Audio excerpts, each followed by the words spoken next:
we're looking today, and let's get the time a little bit, all right, at the future Messianic Kingdom temple, which is also called Ezekiel's temple, because it's in the last 9 chapters of the book of Ezekiel, 40 through 48. And Ezekiel was um, he was in Babylon, and earlier in the book, God brought him to Jerusalem in a vision in his own time, but in these last 9 chapters, he brings them in a vision in the future. Do you want light for notes, Paul? Not good. Okay. So this is the future. God brings Ezekiel in a vision from Babylon, where he's a captive, to Jerusalem in the future. So the first thing we look at is the mountain, the angel, and the perimeter wall.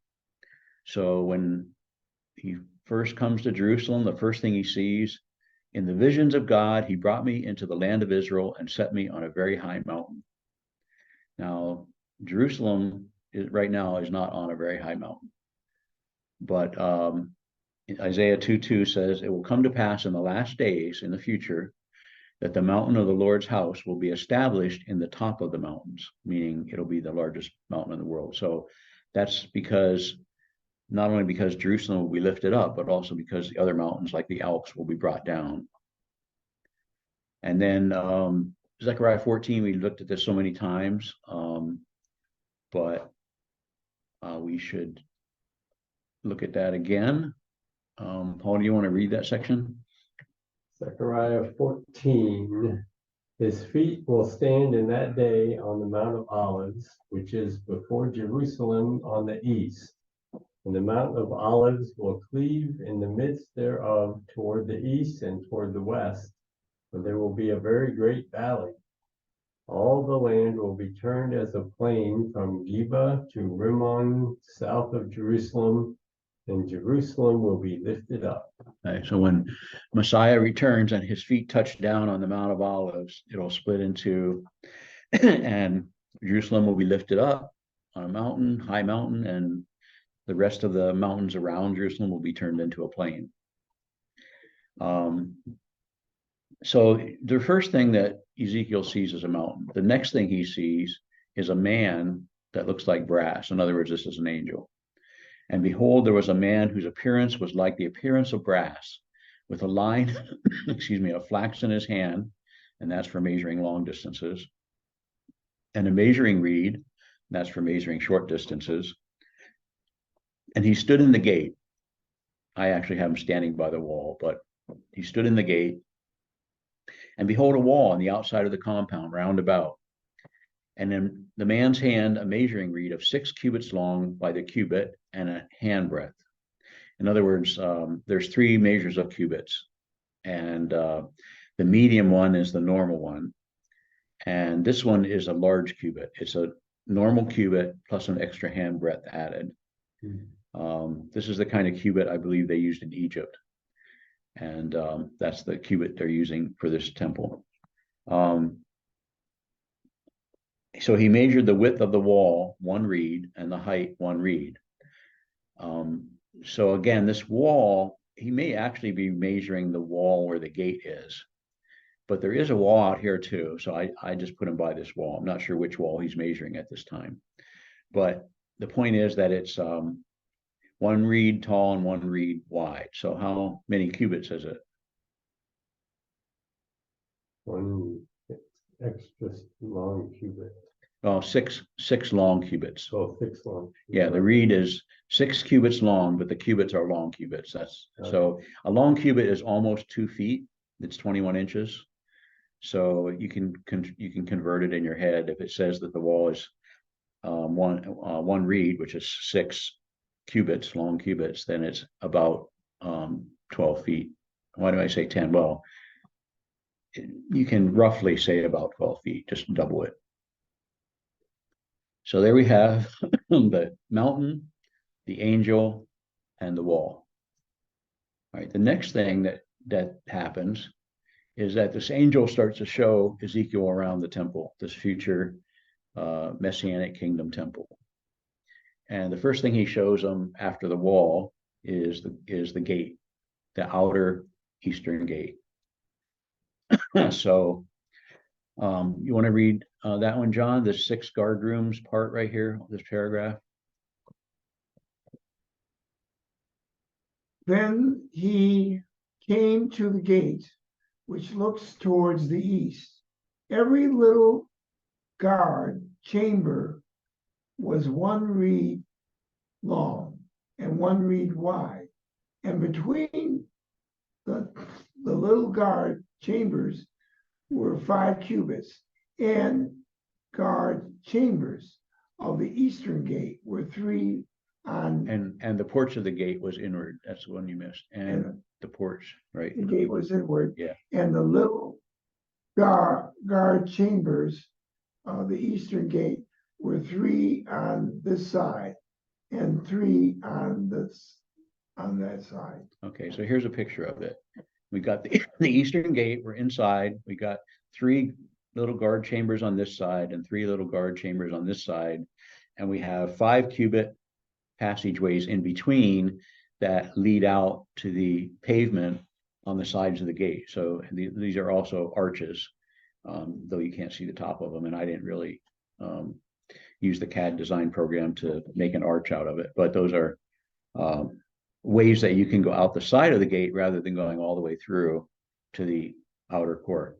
So let's talk a little bit more about this. So this is the outer eastern gate. It's on the outer wall. But when you go through the gate, you go into the outer court, because the outer court is called that because there's also an inner court. So even though you're going in, it's called the outer court. Okay. And so we have these guard chambers, 1 reed by 1 reed square, but in between it's 1 reed by 5 cubits. So it's 6 by 6 cubits for the guard chambers and 5 by 6 for the passageways in between. All right. Then he looks at the overall dimensions of this gate. Then he measured the gate from the roof of one little chamber to the roof of another. The width was 25 cubits, door facing door. He also, meaning door of the guard room. He also measured posts, meaning pillars, of 60 cubits high, even to the post of the court around the gate. So court is another name for the pavement around the gate. Actually, that might not be right. It might be talking about the outer court. We'll look at that in a second. And from the face of the entrance to the gate to the face of the inner porch of the gate were 50 cubits. So again, we want to understand that there's the entrance to the gate. That is, if you can see with the pointer there, that's this area right here where the light's coming in. And the inner porch of the gate is on this side. Once you have to go through the gate to get to the porch. There's no porch. When we first saw this gate, you notice there's no porch here. There's some stairs, but there's no porch. But when you go through the gate and you reach the the outer court, there's going to be a porch on that side. So everything's focused as if you're in the outer court. You're looking at things, that's where the porches are and stuff like that. There's no porch here because you're just entering the compound. And the 50 by 25 is, just the, here's a diagram of it, 50 long, 25 wide. And based on that, plus the dimensions of the rooms, we know that the walls were 1 cubit thick in between here. And these pillars, these weight supporting pieces on the 4 corners are 6 by 6. So it's a lot of details for a gate, but the nice thing about it is there's 6 gates in this building and they're all the same, except for 2 small details. The other thing is he talks about these windows. John, I know you just read, but can you read this little section here about the narrow windows? The narrow windows, and there were narrow windows to the little chambers and to their posts within the gate all around, and likewise to the arches. And on each post were palm trees. Right. So we got windows in the guard chambers that are narrow enough that you can't walk through them, and yet you can see out and you can let light in. And the posts would be these thick areas right here, these four ones. They would have palm trees on the outside, so you can see where the entrance is. We'll look at that in a second. Is that material there what is that made of? Well, you know, this material Yes, brother. is not what the temple will be made of. I just used that when I made my model. Okay. And actually, there was a lady that found my model and she contacted me, and she's in Spain. She Yes. speaks Spanish, but she's an architect. And she redid my model with nicer material. And I thought I had it right here. Oh, here it is. So there is what a architect would make it look like, rather than just my plain old boring stone.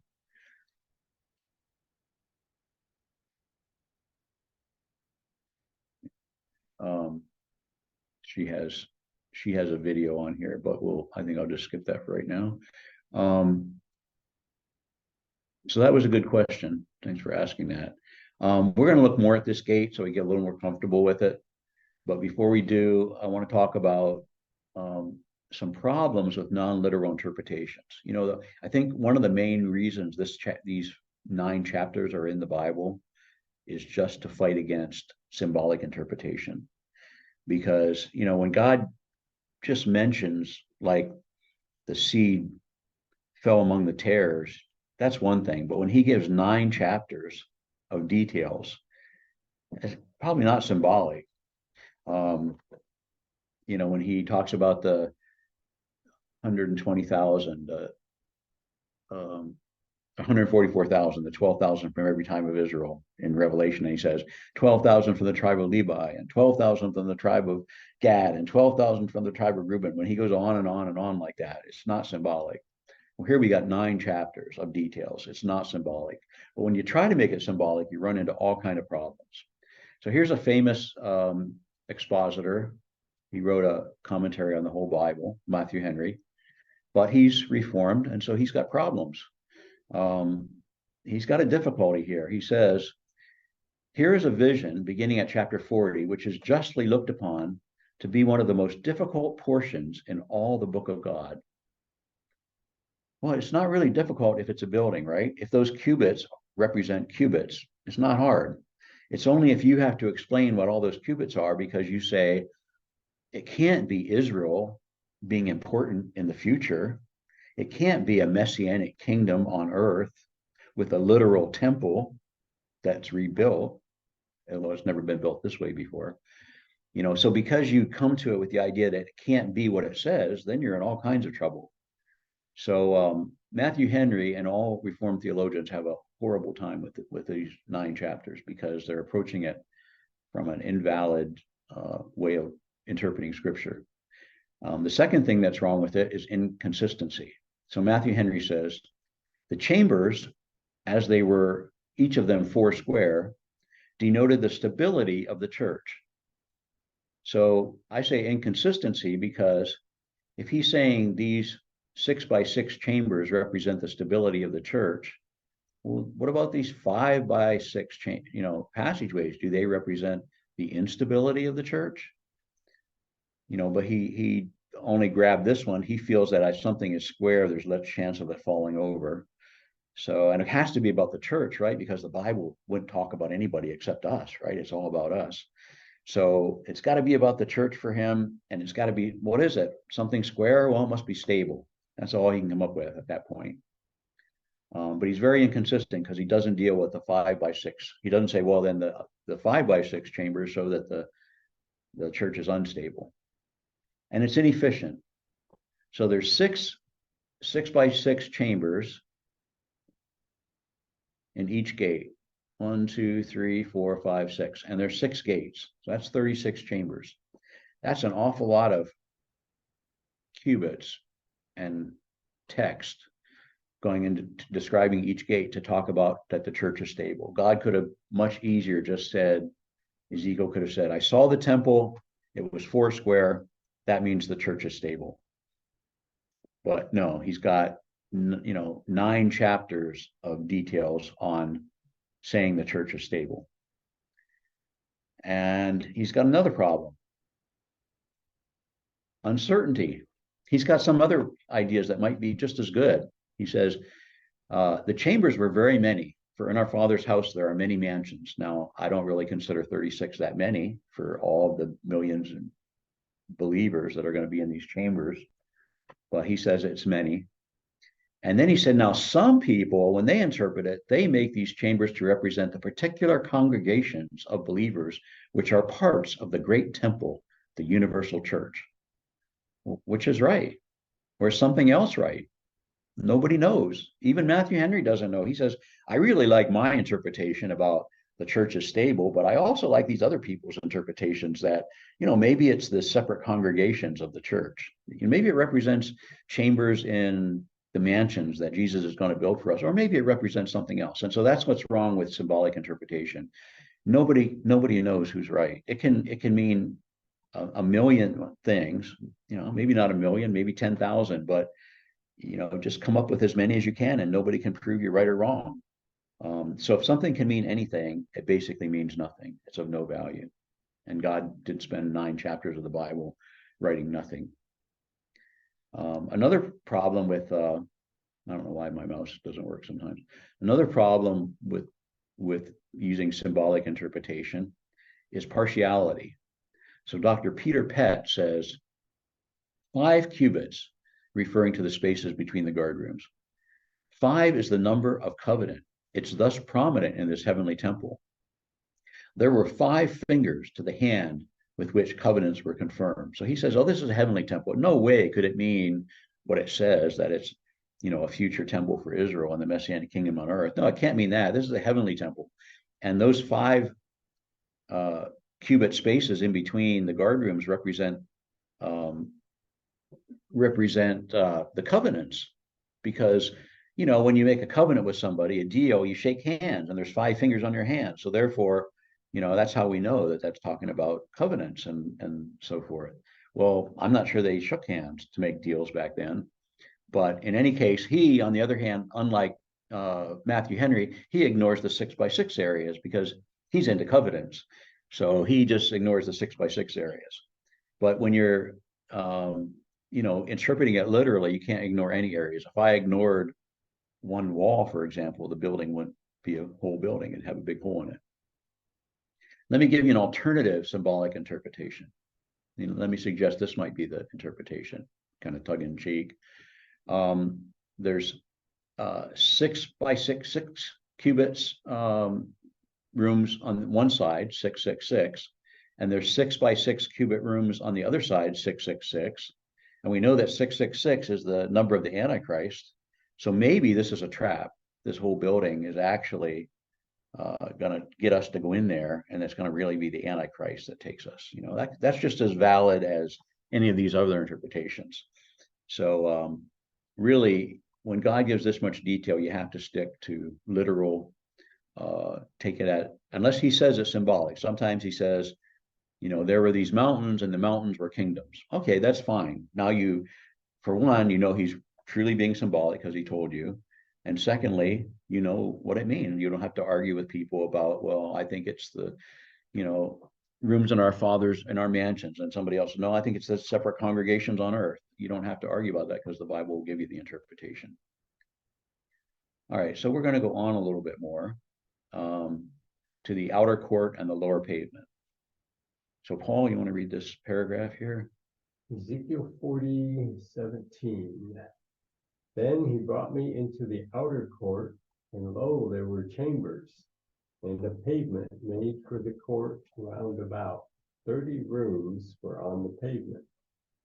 And the pavement by the side of the gates over against the length of the gates was the lower pavement. Then he measured the width from the forefront of the lower gate to the forefront of the outside of the inner court, and 100 cubits wide, eastward and northward. So when he says that the pavement was by the side of the gates over against the length of the gates, the length is the long dimension of the gate. And remember that the long dimension of the gate is 50 cubits as you walk through it. So the pavement is over against the length of the gates. That means it's alongside of the length of the gate. So all this area that I have with a roof on it, which that might not have a roof on it, or all of it, maybe only the rooms have a roof on it, but that's where the pavement is, under this roof here, along the sides of the gates. And then he measures from the forefront of the lower gate to the forefront of the outside of the inner court. So this is the forefront of the outer gate. We came through it. That's what he said. He brought him into the outer court, and he measured to the front of the inner court, which includes these gates here. So that's 100 cubits eastward and northward. So this would be 100 cubits east and west right here. And this is 100 cubits north and south. And this is 100 cubits north and south. So in other words, all this passageway, all of the outer court is 100 cubits wide. It doesn't go on the west side. There's no gates on the west side, and there's no outer court on the west side. So it's kind of like a U-shaped area here. We'll look at the west side later. Here's the palm trees I was talking about on the posts. I didn't have them on the outside of the gate. I should have probably had them on the outside. But this is actually the northern gate because it has these tables of sacrifice here. So we'll look at but all the gates have these palm trees. So he says, and the gate of the outer court that looked, what we're going to do right now is the angel takes Ezekiel, he takes him through the outer eastern gate into the outer court. That's number one. It has a little one there. I don't know if you can see it. And then he takes him through the northern gate, outer northern gate. And then he walks around the temple on the outside, and he takes him through the outer southern gate. And then he crosses over the outer court into the inner southern gate. And then he goes to the inner east gate, and then finally the inner north gate. So he's going to cover that, pretty fast for 6 gates. And then we'll end up in the inner north gate, and we'll look at some unusual things about that gate. So the gate of the outer court that looked toward the north, the length and the width and the little chambers, 3 on this side and 3 on that side, were after, I could say, the same measure of the first gate. The length thereof was 50 cubits and the width 25 cubits. And they ascended to it by 7 steps. So when he's talking about these outer gates, so these 3 right here are the outer gates. And so where's the steps based on what we said so far? I probably lost everybody, but does anybody remember where the steps are? If I go back here, they're on the outside of the gate. Right. So that's where the 7 steps are. But when we look at the inner gates, here's an example of an inner gate right here. They've got 8 steps, but they're in the outer court there. So they're on the they also steps face outward, but they're in the outer court for these ones. So after that, he brought me toward the south, and behold, a gate toward the south, and there was a gate in the inner court toward the south. So basically, he said, I looked at the outer northern gate. He brought me way around here. We went through the southern gate, and we looked across, and there's an inner gate too on the south. And he measured from gate to gate toward the south, from gate to gate, the outer southern gate to the inner southern gate, 100 cubits, because that's the width of the outer court. Where was I? He brought me to the inner court by the south gate, and he measured the south gate according to the measures of the first gate. So same thing. Glad he didn't. I'm kind of glad he didn't do the whole thing he did with the first gate 6 times, but he just kind of said it's the same. And the ascent to it had 8 steps. So that's the difference between the inner gates and the outer gates. 8 steps for the inner and 7 for the outer. He brought me into the inner court toward the east. One other thing is, it'll show up later when we do the tour. I'm going to do the tour here in a second. I'll get to that in a minute. So he brought me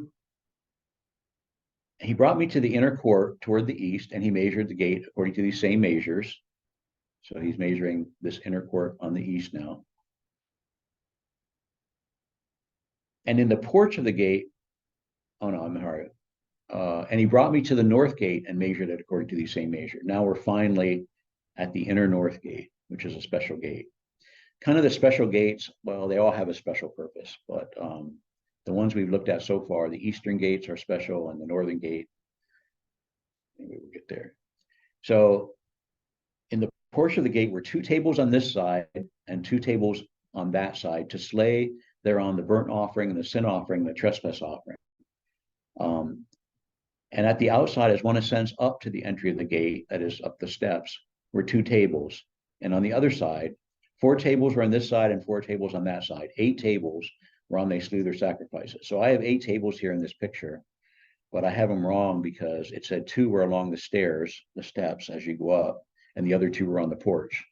So instead of having 4 on each side like this, I should have 4 like a square here and 4 like a square here, 2 along the steps and 2 on top of the porch. But that's kind of a minor detail.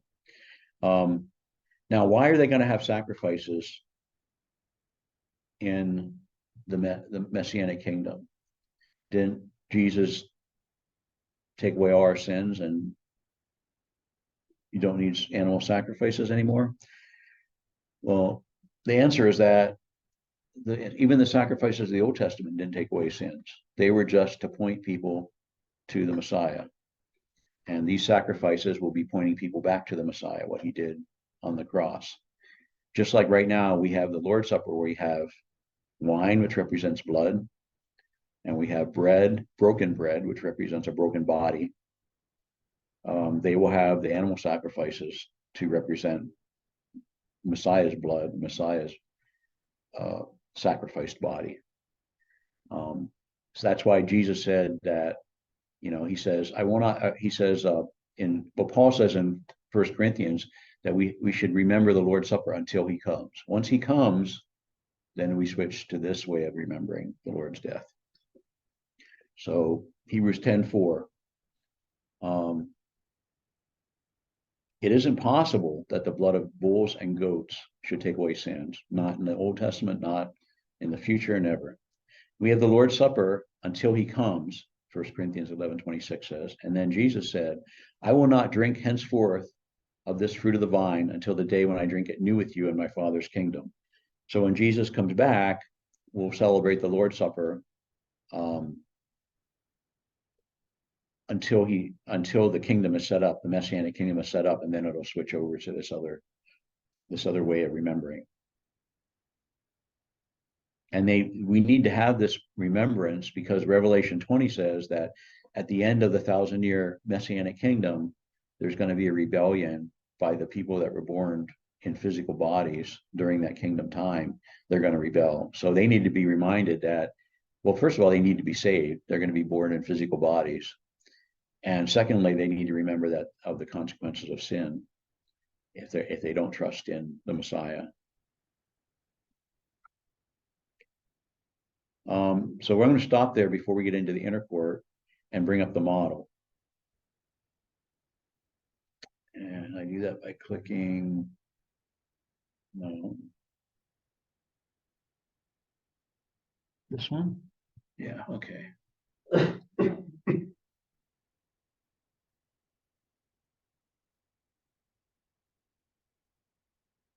Here we go. He starts here. He sees the angel at the wall.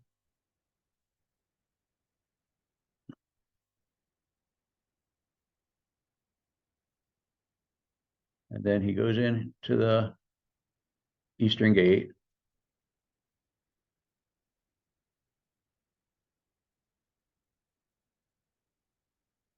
And he sees these little guard rooms, 6 by 6.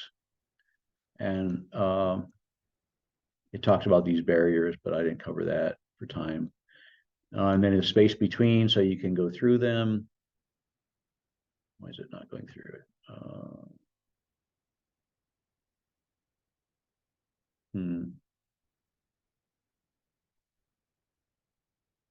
Okay, now it's weird. It works here, but it doesn't work over here. Must be a part of using 2 monitors or something. Anyway, you can go through.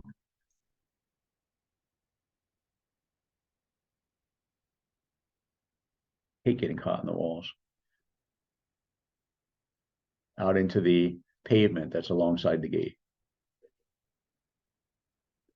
Let me go back to this view. And then we also looked at the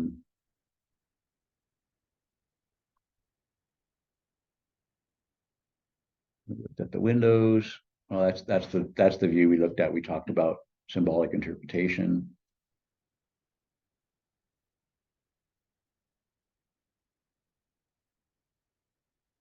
So this is, I don't know why the mouse doesn't work on that side of the screen. So this is the palm trees on the posts.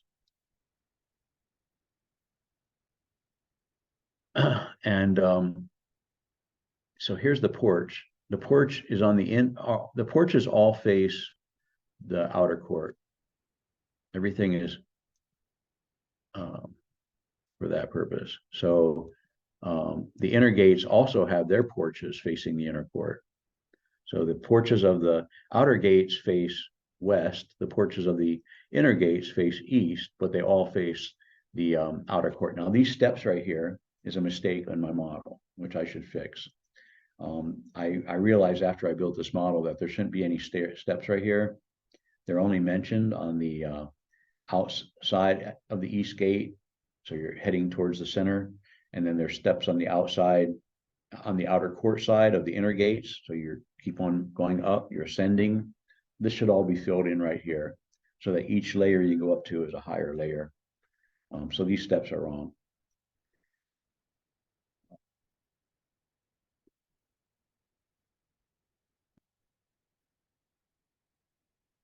And there we saw that we went through,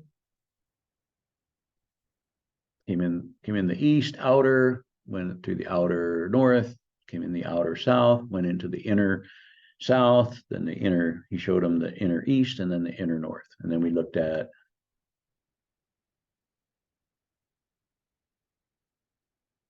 it's hard to do when only half the screen works for the mouse.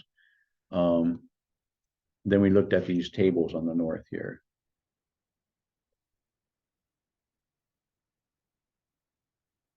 Here's the room, some of the rooms, the 30 rooms on the pavement. So this is called the pavement alongside the gates, and this is called the court, the outer court.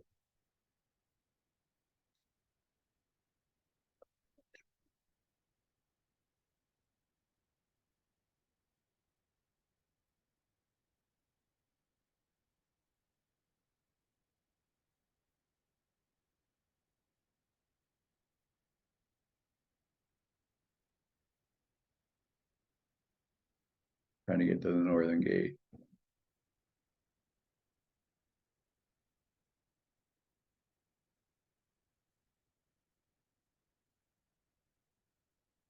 All right, here's the northern gate with the sacrifice, tables for sacrifice on it. So that's how far we got in the text. So any questions so far?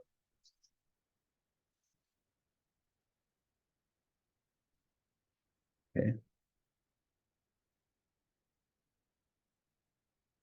The next thing that the angel shows Ezekiel were the singers' chambers.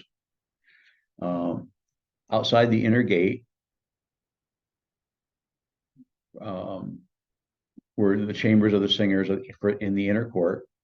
At the side of the north gate, and their prospect was toward the south, and at the side of the east gate, having their prospect towards the north. So right here's one of them at the side of the north gate with the door facing south, and here's one at the side of the east gate with the door facing north.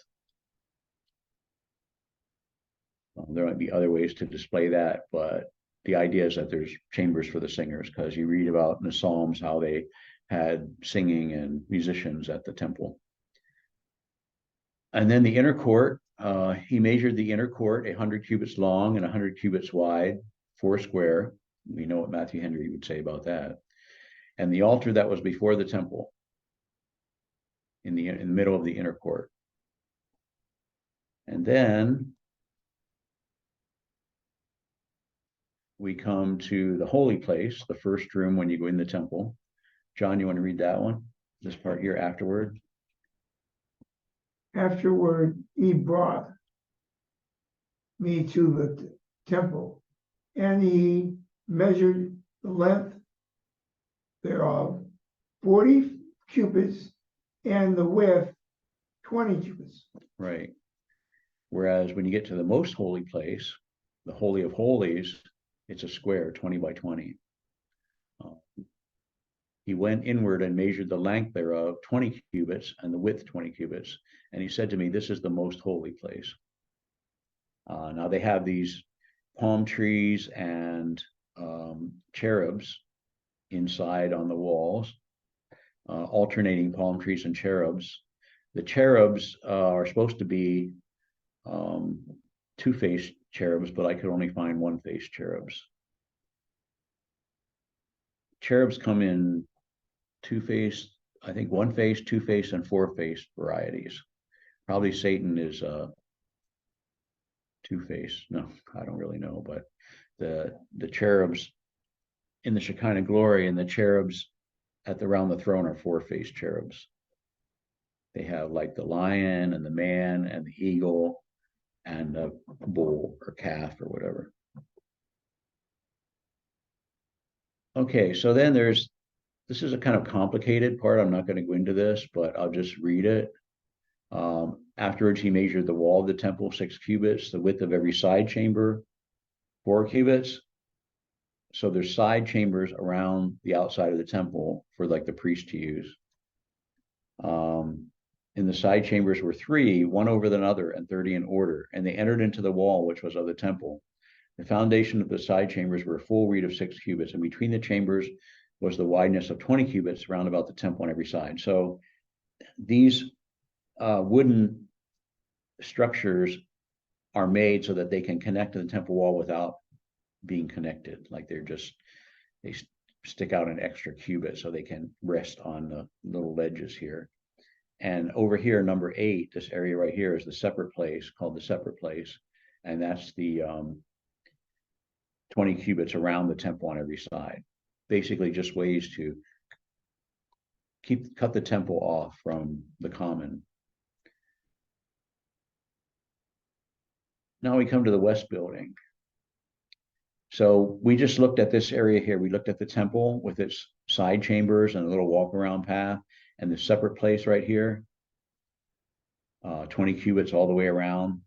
And now we have the west building. There's no gate over here. So this is like to protect the holiness of the temple. This is the back of the temple. There's the Holy of Holies on this part over here. So there's nothing over here, the west building. The building that was before the separate place at the end toward the west was 70 cubits wide inside, and the wall of the building was 5 cubits thick round about, and the length thereof was 90 cubits. So when you add it all up, you've got this 80 by 100 building. And when you add the 80 of the building width plus the 20 of the separate place, now you've got 100 by 100 space. So in this diagram here, this area here is 100 by 100.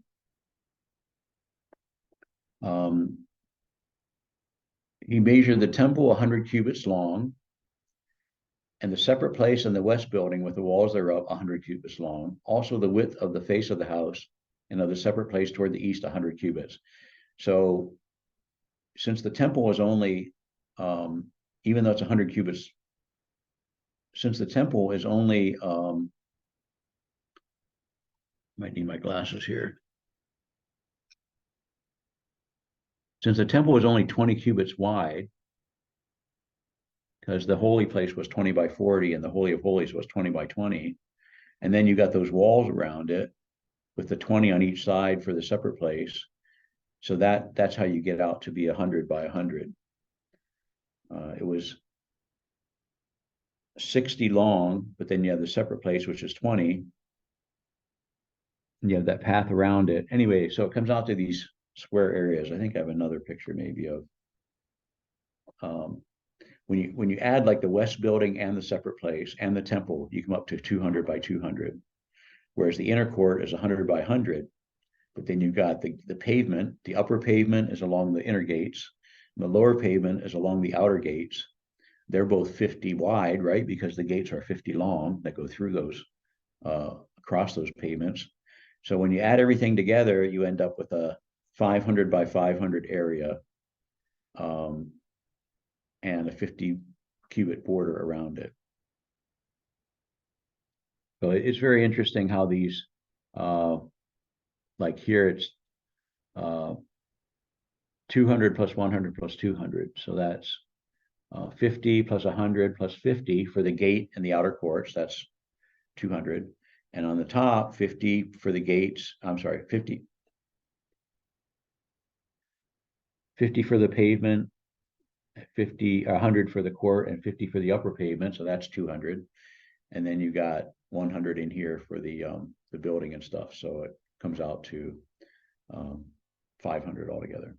You don't have to know that. It's just an idea that it's God's perfection of having everything add up to hundreds and 200s and 500s. And I don't think we were that far. We looked at the west building. Nothing says what that west building is for. Maybe that's a banquet hall. I don't know. Maybe it's empty to preserve the holiness of the Holy of Holies place. Not sure. The priest chambers. Then he brought me out into the outer court, into the chamber that was over against the separate place. Remember, the separate place is this wide area right here that goes around the temple between the west building and the upper pavements and the temple. Over against the pavement, which was for the outer court, was gallery upon gallery in 3 stories. So here's a picture of 3 stories right here. And before the chambers was a walk of 10 cubits width inward. So here's the walk that goes between these 2 sets of buildings. And their doors toward the north. So here's some doors facing the north. We're in the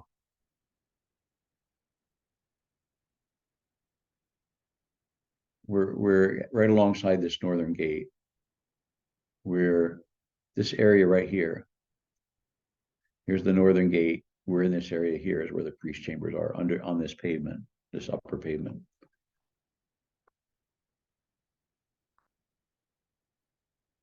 It's upper because it's higher than the lower pavement, because my model has you come out the outer gates and drop down from stairs and then go back up. That's not the way it was. It's not merely because it's 1 step higher. It's because you keep going higher as you go to each level. So what else about these priest chambers?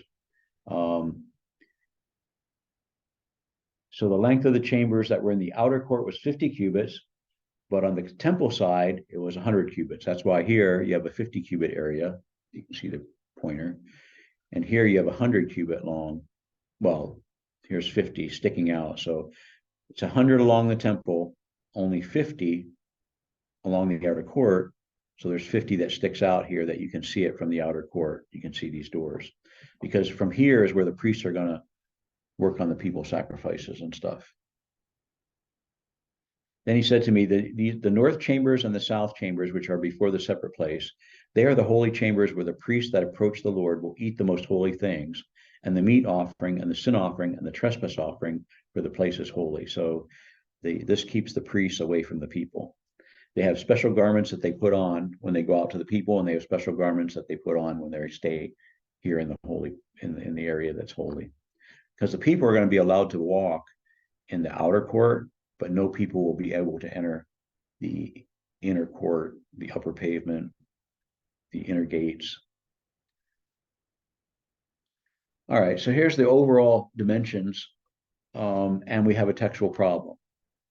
Now, when he had made an end of measuring the inner buildings, he brought me out toward the gate whose prospect is toward the east, and measured it round about. He measured the east side with the measuring reed, 500 reeds, with the measuring reed round about. The north side, 500 reeds, with the measuring reed round about. The south side, 500 reeds, with the measuring reed. The west side, 500 reeds with the measuring reed. It had a wall roundabout, 500 long, 500 broad, to make a separation between the sanctuary and the profane place. Now, here's the problem, is that the Septuagint doesn't have reeds on the first measurement. And when it goes to the second wall, the north side, so on the east side, the Septuagint doesn't have reeds. It just says 500. Then when you go to the north side, it says cubits rather than reeds. And when you go to the south side, the Septuagint just says 500. It doesn't say reeds or cubits. But when you go to the west side, it says cubits instead of reeds. Now, it's a big difference, right? Because a reed is how many cubits? Anybody remember? 5? Six. Six. 6. So 6 cubits for one reed. So that's 6 cubits times 500 is 3,000 cubits, or it's 500 cubits, depending whether you're measuring cubits or reeds. So it's a big difference. Now I'm going to give some reasons why I think it's the right answer is cubits, and I think some of these reasons are kind of interesting. First of all, there's one other thing in this paragraph. When he measured the east side with the measuring reed, 500 me'ot, the Hebrew has emot, cubit. So where it's supposed to always, all the other ones say 500, the other ones all say 500, but this one, the east side, says 5 cubit reeds. 500 reeds versus 5 cubit reeds. Obviously, the right answer is 500 reeds. That's what all the other three sides say. But so that by itself, and none of the translators translate it as cubit. They translate it as 100 because obviously that's what it's supposed to be. So we know that for sure there's a problem with the paragraph. We also know that the Septuagint doesn't agree with it. So that was the first point. The second point is that the normal pattern of the book is you give the detailed dimensions and then you give an overall dimension so you can check your interpretation. For example, the east gate, we saw all those little rooms and how wide they were and the spaces. And then we got all done with that. He said, oh, and by the way, the total length is 25 and the total length is 50 and the total width is 25. And then you could check and make sure you added it up right. Or you could figure out the width of the walls that wasn't given. The temple itself, which is what we're looking at here, I believe is what he's doing. He gave the inner dimensions of all the little details. Now he's giving the total, because we remember when we did look at add up the total, it did come up to 500, and not including this border, 50 cubit border around it. But all the inner buildings did come up to 500. Now, he kept repeating, if you noticed, with the measuring reed. He said he measured the east side with the measuring reed roundabout. So he's really driving that point home. And the reason, I believe, is because the line of flax that he had was using a normal size cubit, whereas he told us explicitly that the reed was using a large size cubit. So you needed to know that, which cubit you're using. If you use the flax line to measure the outside, you're not going to get the same answer as when you add all the insides up with the long cubit. And normally, if you measure a 500 long area length, you would normally use the flax line, because that's so long to be flipping your reed all the time. But you need to use the reed, or else it's not going to add up to the stuff you measured inside. So he's pushing the point that he's using the reed. And if the original text was that this was reeds, there would be no reason that you have to keep saying it over and over.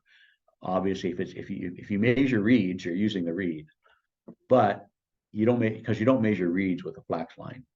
But if the original text was cubits, then you would need to push the point that you're using reeds, because you normally use the flax line for the long distances in cubits.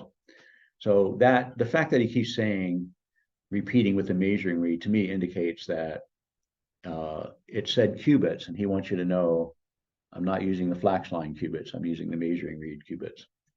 And then point number four, except for these four mentions of the word reeds, and this is in the Hebrew, by the way, the word reeds in the Masoretic text. Except for those four mentions, the word reeds never appears in the book, because every other measurement, the only time he said reed was exactly one reed long. So for example, chapter 40, 5 to 11, he measured the thickness of the wall, one reed. He says reed because it's one reed, exactly, six cubits. And the height, one reed. And every guard chamber was one reed wide. The space between the guard chamber was 5 cubits, because it wasn't a full reed. And the threshold of the gate was one reed. Then the porch of the gate, 8 cubits. It was more than one reed, so he used cubits. The post thereof, 2 cubits. He measured the width of the opening of the gate, 10 cubits, and the length, 13 cubits. So the rest of the book, you only say, you never would say reed, 2 reeds. You would say 12 cubits. So there's lots of times we'll see later on that the translators have added in the word reeds, and I have a list of them here quite a few times, which really messes up everything. But they're doing it because the Hebrew has reeds in this area, this one paragraph, and the places where they add them in, there's no measurement given. It doesn't say cubits, it doesn't say reeds, it just says 500, 25,000, 10,000, whatever. So you have to figure out, is it talking about reeds or cubits? And the translators, I believe, picked the wrong thing. And here's why. This is quite interesting to me. My opinion is that the rabbis intentionally added the word reeds in the 2 verses that the Septuagint doesn't have them, 42, 16, and 18. And they changed the word cubits to reeds in the 2 verses the Septuagint has cubits, verses 17 and 19, to hide the dimensions of the future temple. And they changed me'ot to emot. If you notice, all it is changing, it's reversing the M and E. Mm-hmm. So they changed me'ot to emot as a key to secretly indicate their change. Because they've done other things like that. They removed the tetragrammaton YHVH in 134 places in the Hebrew text. And the Masoretics knew that the ones before them, the Sepharim, had done this. And so they have, in the margins of the Masoretic text, they have a little dot or some kind of indication to show all 134 places where the previous scribes had changed the name and taken out YHVH. Why do they do that? Because of places like where, remember when 3 men came to Abraham and when he sat in the tent door, mm-hmm. and then he talks to one of them as if he's God, and then eventually 2 of them go towards Sodom, and then the next thing you read, there's 2 angels that show up in Sodom, but Abraham stood yet before the Lord, like Abraham stayed with God. Mm-hmm. There's all the indications in that passage are that was not an angel, that was God. And especially because it used the name YHVH, which can only be applied to God. So they just took that out and they put in Adonai instead. Oh. So you can't say, well, see, Abraham saw God. They're trying to avoid that. So they're protecting God, they're protecting their doctrine, and they're trying to preserve the holiness of God by changing God's word, which, they do have a right as rabbis to make rules, but not to change God's word, not to they messed up, make any rules that violate God's rules. God gave them the authority to make rules, but you can't change his authority. I see. So they also, in the book of Sefer Olam Rabbah, a book that all Western chronology is dependent upon, I believe they changed the length of the Persian kings so they would hide the prophesied year of the arrival of Messiah. So I think it's just very interesting that they put that me'ot they changed MO to MO to say, hey, what you're supposed to put back here is cubit. And we'll see how that affects the rest of the temple. How are we doing for time? Maybe we'll do a little more. We'll just finish with this return of the Shekinah glory. So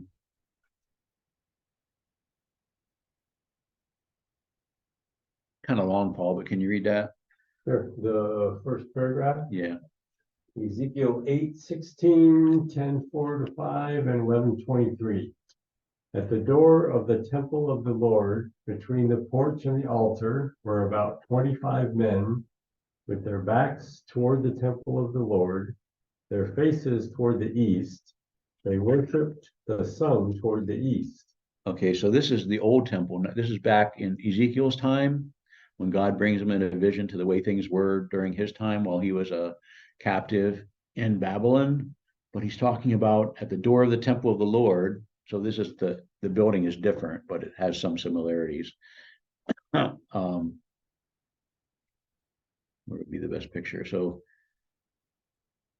well, he's on the inner court. So here, this is looking east right here. And here's the altar. Well, here's one looking west. So here's the door of the temple. But here they were at the door of the temple facing east. They were ignoring the temple and they were facing towards the rising sun. Yeah, worshiping the sun. Right. So that, where did you stop about here? Right there. Worship the sun toward the east. The glory of the Lord went up from the cherub. This is another section, I guess. The glory of the Lord went up from the cherub and stood over the threshold of the house, and the house was filled with the cloud, and the court was full of the brightness of the Lord's glory. And the sound of the cherubim's wings was heard even to the outer court. Okay, so let's stop there for a second. The glory of the Lord went up from the cherub to the threshold of the house. The house was filled with the cloud, and the court was full of the brightness of the Lord. And so we can go back up to that picture again. So it came out of the Holy of Holies, because that's where the cherubs are that cover the cherubs over the, well, what is over the Ark of the Covenant? Of course, there's no Ark of the Covenant in this building. We'll get to that later. But back then, in Ezekiel's time, the Ark of the Covenant was in there, and there were two carved cherubs that, over the Ark. But there were actually also four the real cherubs in there. The Shekinah glory was in there. And those are the cherubs that left the Ark of the Covenant and the Holy of Holies. And they went to the threshold of the house, which would be like the porch right here. And that lighted up this whole inner court. And the sound of their wings were heard all the way out into the outer court.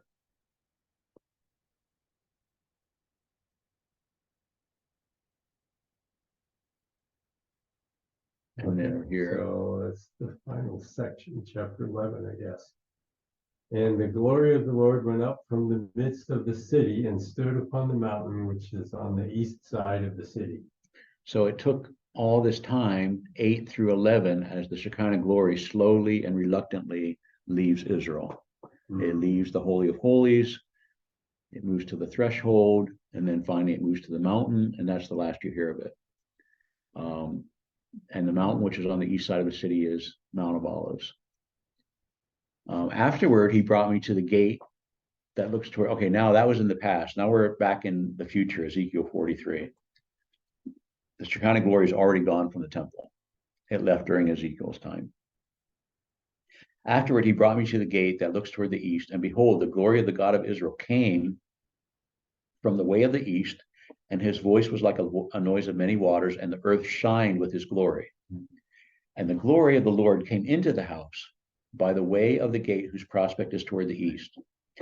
So the Spirit took me up and brought me into the inner court, and behold, the glory of the Lord filled the house. And I heard him speaking to me out of the house, and the angel stood by me. So it wasn't the angel speaking. This was actually God speaking. God moved back into the Holy of Holies. And he said to me, Son of man, the place of my throne and the place of the soles of my feet, where I will dwell in the midst of the children of Israel forever. And my holy name, the house of Israel, will no longer defile. So there's so many things here. For one, the glory of the Lord came from the east. So where was he coming from?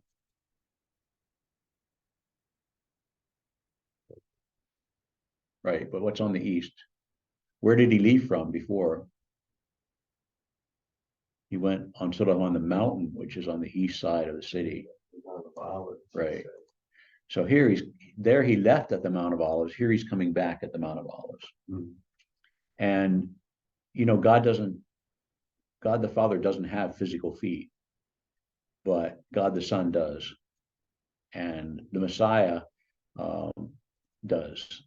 So that's where he says God is going to dwell in the midst of Israel forever. That's Messiah, Yeshua, that's going to dwell in Israel forever. What's interesting is that Yeshua also left from the Mount of Olives when he was resurrected. So can you read this, John, this paragraph? Where's that, brother? Right here, this area. He was taken up and I'm sorry, I pointed there, but I meant at the beginning of the thing. Sorry. when Jesus had spoken these things while they watered, he was taken up and in a cloud received him out of their sight, and they returned to Jerusalem from the mount called Olivet, which is from Jerusalem, a Sabbath day journey. Right. So Jesus ascended into heaven after the 40 days he spent on earth after his resurrection, teaching the disciples, teaching the apostles. He ascended from Mount of Olives. And then here is in the Old Testament, it tells about Messiah's coming back to the Mount of Olives. I will gather all Gentile nations. This important chapter is Zechariah 14 that I always refer to. It's like a video of the Lord's return. I will gather all Gentile nations against Jerusalem to battle, and the city will be taken. Then the Lord will go forth and fight against those Gentile nations, as when he fought in the day of battle, and his feet will stand in that day on the Mount of Olives, which is before Jerusalem on the east. And of course, then the earthquake happens. But when the Lord God goes forth to battle against the Gentile nations, it's going to be in the person of Messiah, Yeshua, who does that and whose feet will stand on the Mount of Olives. Just like he said earlier, this is the place. This is the place of the soles of my feet, where I will dwell in the midst of the children of Israel forever. Has to be referring to the visible part of God. So we want to look at that about a little bit. The angel of the Lord is the external, visible part of God. So before Yeshua was born a man, because God can do anything, he can become man if he wants. He was called the angel of the Lord. He was also called the Word, but he was called the angel of the Lord. So Genesis 16, 7 and 13, the angel of the Lord found Hagar by a fountain of water in the wilderness, and she called the name of the Lord that spoke to her, "You are El Roi, the God who sees me." For she said, "Have I here also seen him that sees me, and still live to tell about it?" So the Lord spoke to her, and she said, "You are God that sees me. Now I've seen you." She's the first person that God mentions in the Bible that he says explicitly saw God. We know that Adam saw God because he walked with him in the garden. We know that Enoch saw God because he walked with God. But this is the first person that is explicitly said has seen God. Also, the angel of the Lord was in the Shekinah glory.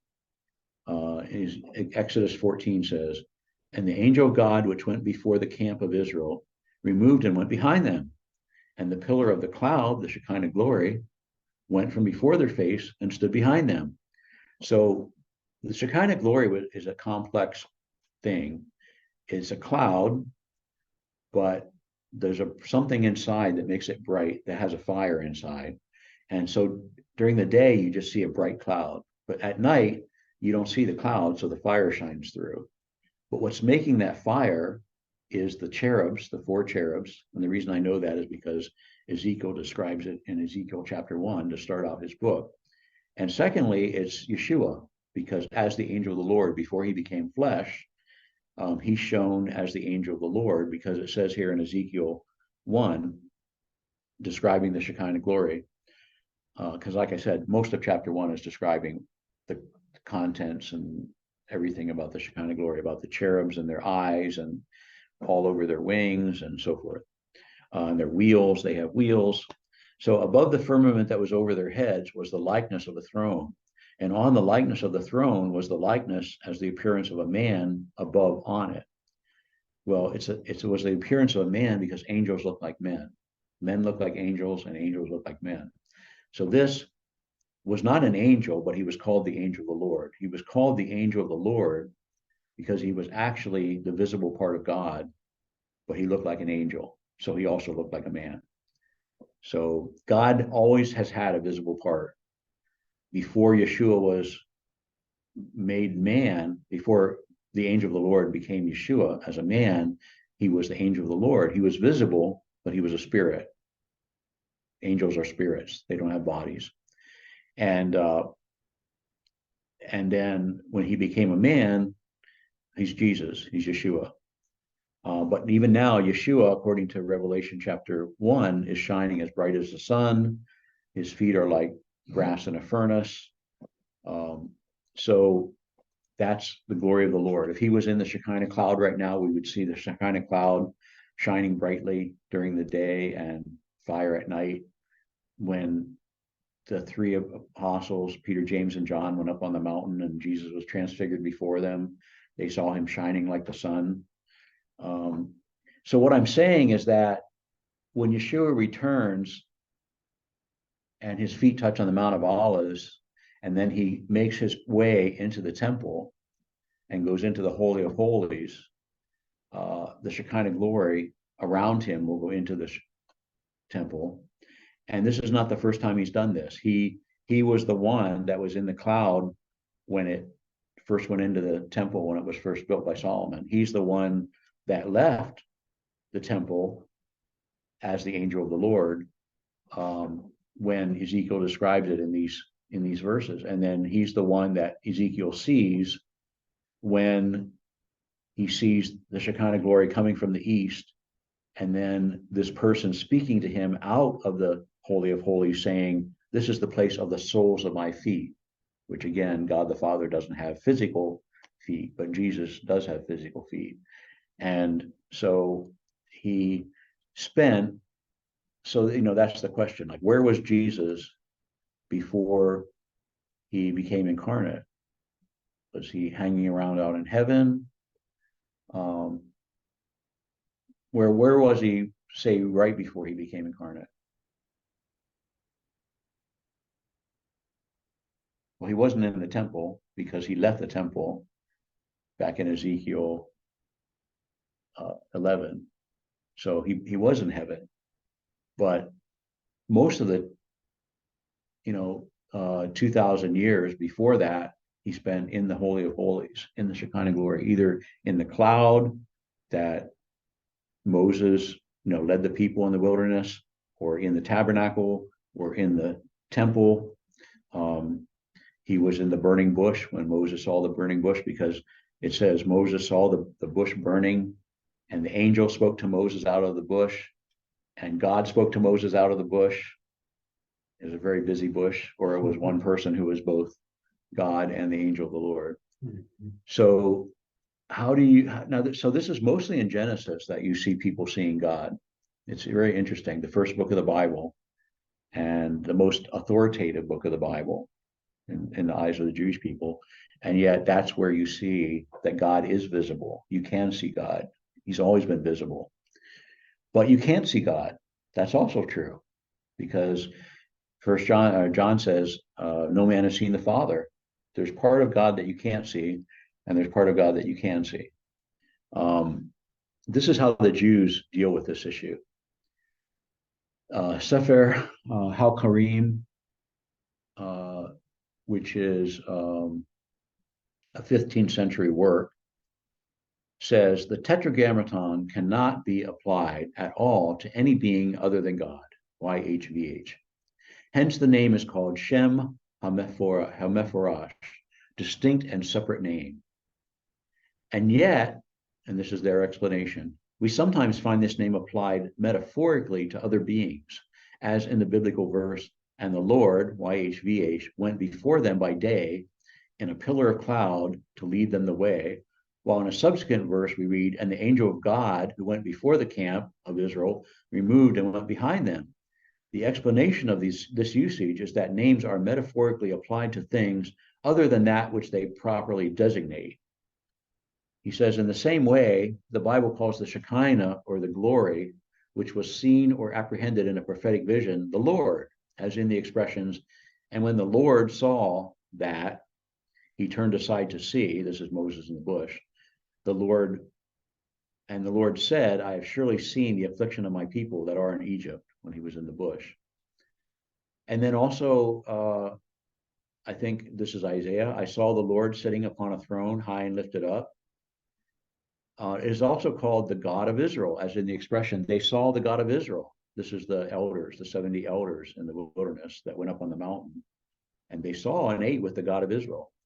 That's what the Bible says. They saw the God of Israel. Of course, the Jews aren't going to accept what the Bible says. They're going to say, oh, no, that's metaphorically. Also, God, it says they beheld God. They saw God. Thus, we see that the Bible calls the Shekinah, or the visible glory, Lord, God, and God of Israel, though no creature can see God, as it is said, for man will not see me and live. The Bible also calls an angel God. Thus, concerning the angel who appeared to Gideon, the Bible says, and the Lord turned towards him and said, go in this thy might. And the Lord said to him, surely I will be with thee. Throughout the entire narrative, the Bible calls the angel by the name of the Lord. So that's their explanation is, it says God, but it doesn't really mean God. It just means God's representative. But God had already given the real explanation right here when he said, no man can see me and live. That's from when Moses saw God. So let's just look at that passage. If I can get the mouse cursor to move.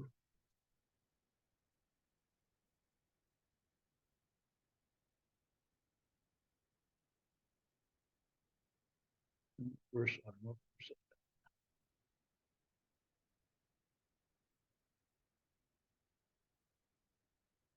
So Moses said, show me your glory. He said, God said, I will make all my goodness pass before you. I will proclaim the name of the Lord. I will show mercy. You can see my face. There shall no man see me and live.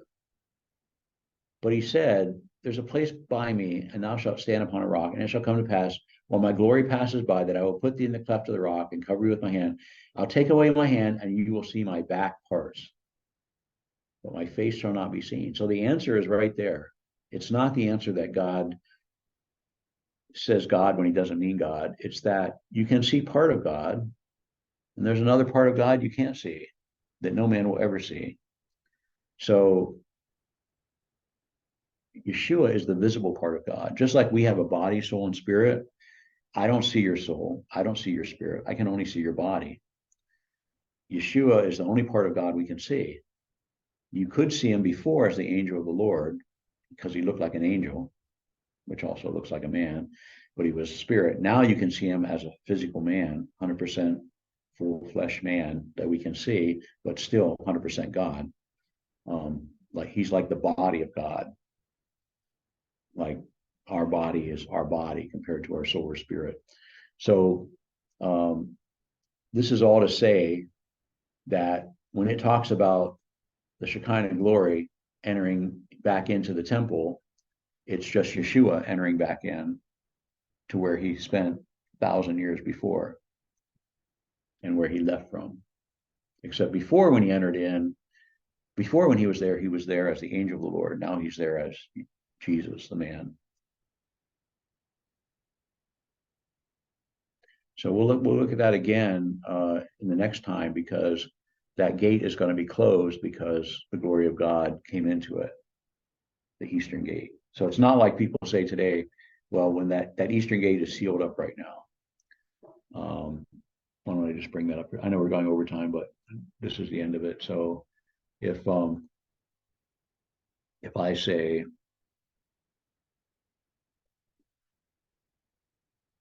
eastern gate, now look at the images. Pretty sure I'm going to see. Yeah, right there it is already. That's still not right.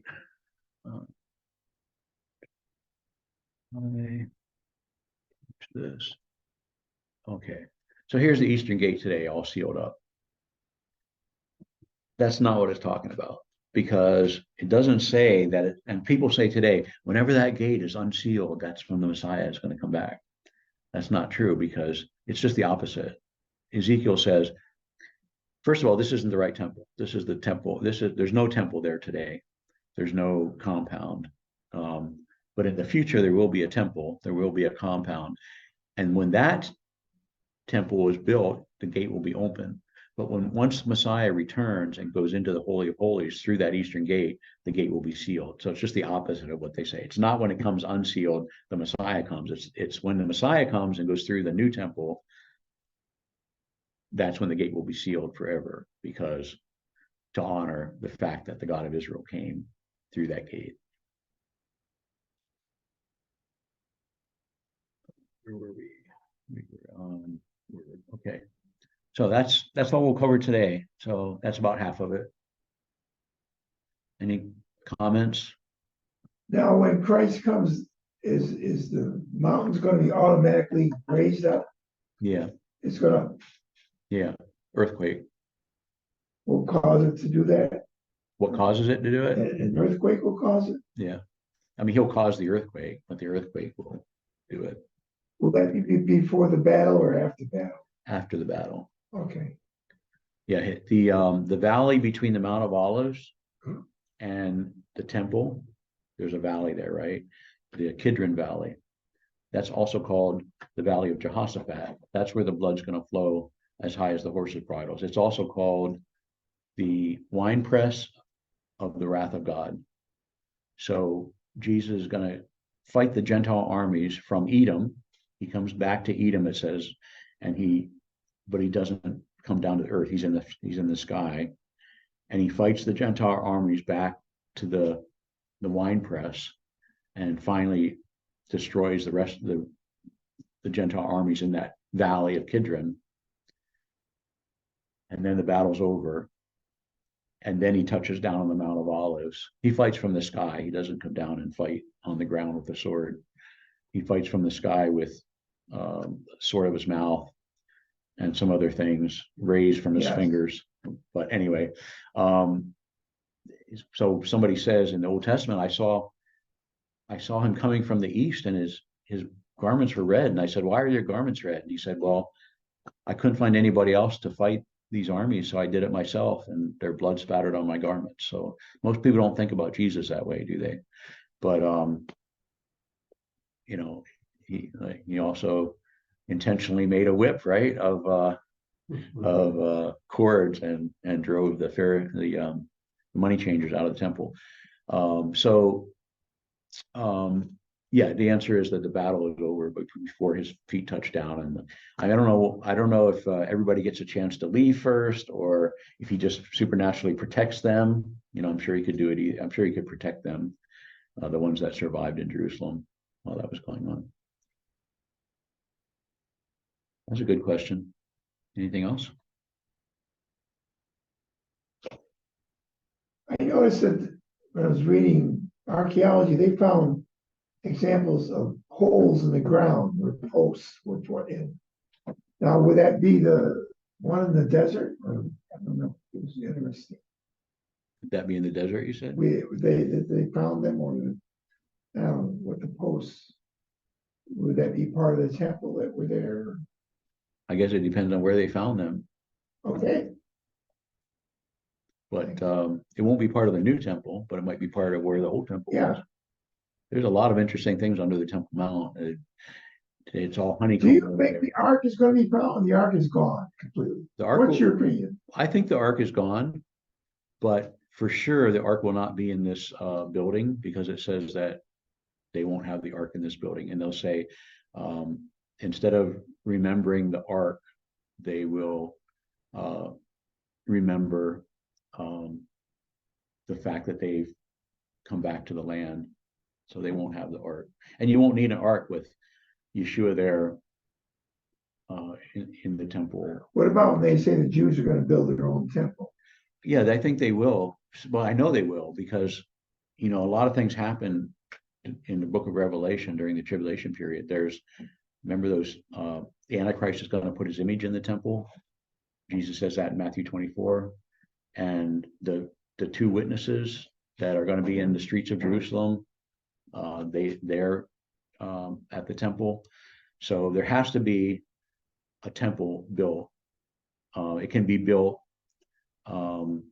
It can be started before we're raptured, or it could be built very quickly after we're raptured. But by the middle of the 7-year tribulation period, there has to be a temple, an operating, functional temple. So this Antichrist can enter it. Right. Actually, the book of Daniel says that. Yeah, it says in the book of Daniel, it says that the Antichrist will make a deal with Israel called a covenant from hell, and he'll offer them safety in exchange for something. And in the midst of the week, in the middle of the tribulation period, he'll break his deal with them. So, and he'll make the sacrifices cease. So they'll already be doing sacrifices before the middle, and that's when he breaks his deal with them and starts persecuting. What happens to that temple? Is that going to be destroyed? That will probably be destroyed by the coming of Messiah. Okay. Zechariah 14 says that, as we saw that, that's here somewhere. We just right here. I'm going to gather all Gentile nations against Jerusalem to battle, and the city will be taken. So will the Gentiles destroy it when they take the city, or will Messiah destroy it in that earthquake? But when he does the Messianic Kingdom temple, it'll be a new temple. Will Israel build that one, or will Messiah build it? Because he said, destroy this temple, and in 3 days I will raise it up, which was talking about his body, but it doesn't rule out the fact he might be the one that builds the Messianic Kingdom temple. But the Jews will build and the mosque will be long gone. Yeah. There won't be any mosque there in the Messianic Kingdom. Whether there is in the tribulation period temple, I don't know how they'll handle the mosque. For the one that before Messiah returns, I'm not sure if the mosque will be there or not, but definitely not in the Messianic Kingdom temple. Interesting. Okay. Well, thanks again. Thanks for the good questions.